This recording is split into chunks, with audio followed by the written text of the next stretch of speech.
Assalamu alaikum guys, welcome back to my YouTube channel. Hope you all are doing great and you all are safe. Today I'm gonna start with the topic of proteins. So before starting my today's video, I'll say कि अगर आपने मेरा channel अभी तक subscribe नहीं किया तो नीचे सब्सक्राइब के बटन को प्रेस कर दें, साथ में बेल आइकन को प्रेस कर दें, मेरी वीडियोस को लाइक करें, शेयर करें. Okay, so let's just start और टुडेज़ लेक्चर. तो आज हमारा लेक्चर है प्रोटीन्स के बारे में. अगर हम प्रोटीन्स की बात करें तो इसमें सबसे पहला पॉइंट ये है कि proteins are the most abundant organic compounds to be found in cells and comprise over 50% of their total dry weight. अच्छा, अब इसका मतलब ये है कि डिफरेंट ऑर्गेनिक कंपाउंड्स जो है वो हमारी बॉडी में प्रेजेंट होते हैं, जिसमें लिपिड्स होते हैं, कार्बोहाइड्रेट्स होते हैं और प्रोटीन्स भी उन्हीं ऑर्गेनिक कंपाउंड्स में से एक है. और ये सबसे ज़्यादा सेल में पाया जाने वाला ऑर्गेनिक कंपाउंड है. यानी सेल का अगर ड्राई वेट निकाला जाए तो 50% जो है वो प्रोटीन प्रेजेंट होती है सेल में.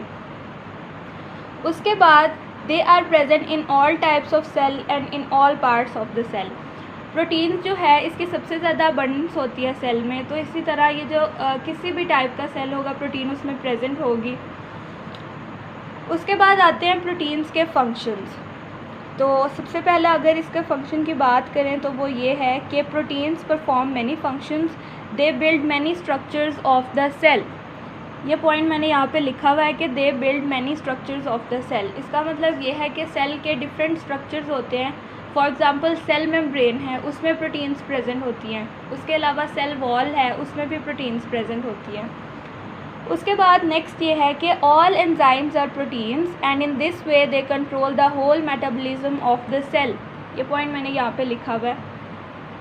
एंजाइम्स जो हैं these are actually biological catalysts, और जो एंजाइम्स हैं वो प्रोटीन इन नेचर होते हैं. तो एंजाइम्स जो है एक्चुअली वो सेल के मेटाबॉलिज्म में अपना मोस्ट इम्पॉर्टेंट रोल प्ले करते हैं. तो इसी वजह से जो प्रोटीन्स हैं वो सेल के मेटाबॉलिज्म के लिए बहुत ज़्यादा इम्पॉर्टेंट होती हैं, क्योंकि एंजाइम्स जो हैं एक्चुअली वो भी प्रोटीन ही हैं. उसके बाद इसमें थर्ड पॉइंट ये है कि some proteins for example haemoglobin work as carriers and transport specific substances such as oxygen, lipids, metal ions etcetera. अच्छा, इधर मैंने लिखा हुआ भी है कि प्रोटीन्स में हीमोग्लोबिन प्रेजेंट होती हैं, ब्लड क्लॉटिंग प्रोटीन्स प्रेजेंट होती हैं. अब हीमोग्लोबिन क्या करती है?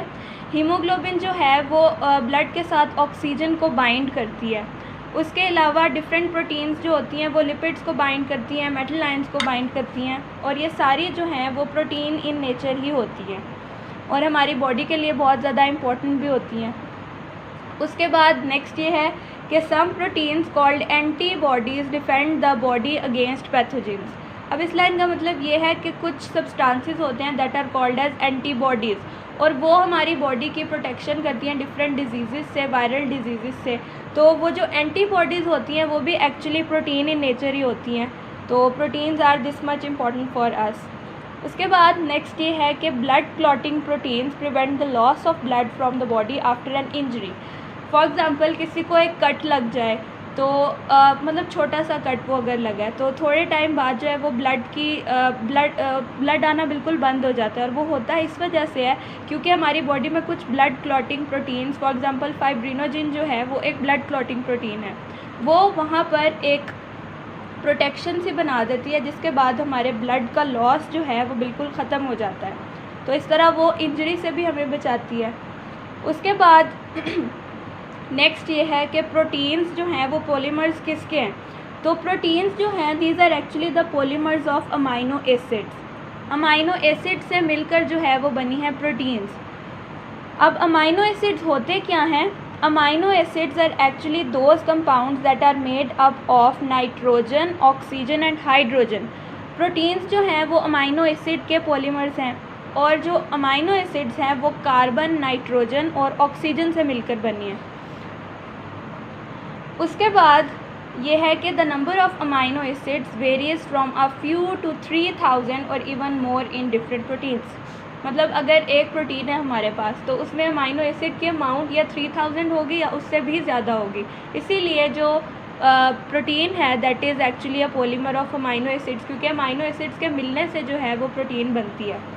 उसके बाद अगर हम अमाइनो एसिड के स्ट्रक्चर की बात करें तो इसमें सबसे पहला पॉइंट ये आता है कि about 170 types of amino acids have been found to occur in cells and tissues. अच्छा, इसका मतलब यह है कि जो हमारे सेल्स हैं, हमारे टिश्यूज़ हैं, उसमें 170 types of amino acids present होते हैं और उसमें से जो 25 होते हैं वो प्रोटीन को बनाते हैं और उसमें से उन 25 में से भी जो बेसिकली हैं वो सिर्फ 20 अमाइनो एसिड्स ऐसे होते हैं जो मोस्ट ऑफ प्रोटीन्स बनाते हैं।